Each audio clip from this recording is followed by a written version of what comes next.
आलियार ने जब यूनिवर्सिटी में सबके सामने पिया को गुलाब का फूल देकर मोहब्बत का इजहार किया तो चारों तरफ बस एक ही बात थी, इन दोनों की जोड़ी।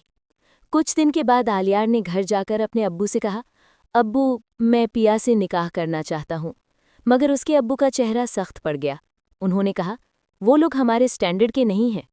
आलियार बोला, अगर मेरी शादी पिया से नहीं हुई तो मैं अपनी जान दे दूंगा। इधर दूसरी तरफ असलम साहब अपनी प्रॉपर्टी के झमेले में बहुत परेशान थे। पिया ने उन्हें समझाया, अब्बो, हमें ये गराज बेच देनी चाहिए, शायद इससे हमारी मुश्किलें कम हो जाएं। असलम ने चुप रहकर सिर झुका लिया। पिया सीधा सनवल के पास पहुंची और बोली, सनवल, अब्बू बहुत परेशान हैं, कुछ करो। सनवल ने बिना वक्त गंवाए असलम और पिया को साथ लिया और सीधे सेठ मूसा के पास जा पहुंचा। मगर वहां मूसा नहीं था। उसका नौकर निसार बाहर आया और ताने देते हुए बोला, अब असलम साहब को कोई पैसे नहीं मिलेंगे, गराज भी अब हमारी है, तुम लोग कुछ नहीं कर पाओगे। ये सुनते ही असलम का चेहरा बुझ गया। पिया की आंखों में आंसू भर आए।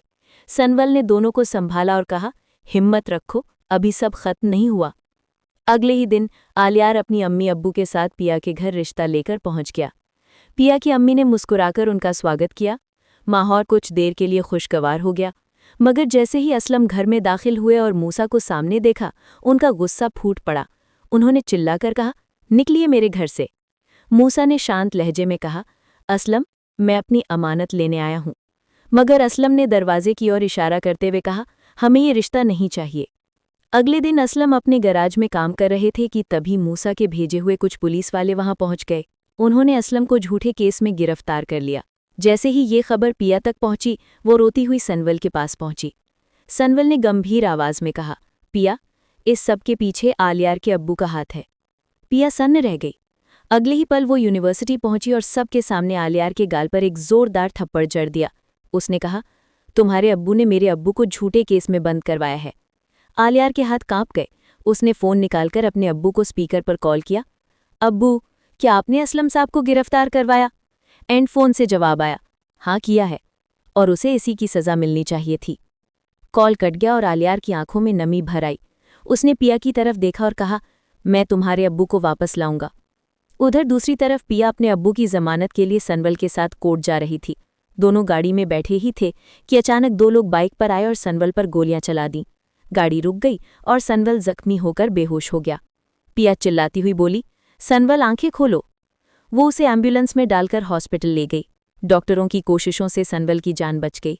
गोली उसके हाथ में लगी थी। अगले दिन आलियार अपने अब्बू के खिलाफ सारे सबूत पिया को दे गया। सनवल के वकील दोस्त ने वो सबूत कोर्ट में पेश कर दिए। मूसा को गिरफ्तार कर लिया गया और अदालत में उसने खुद अपना जुर्म कबूल कर लिया। जज ने फैसला सुनाया। मूसा को 10 साल की सज़ा दी जाती है और असलम साहब को रिहा किया जाता है।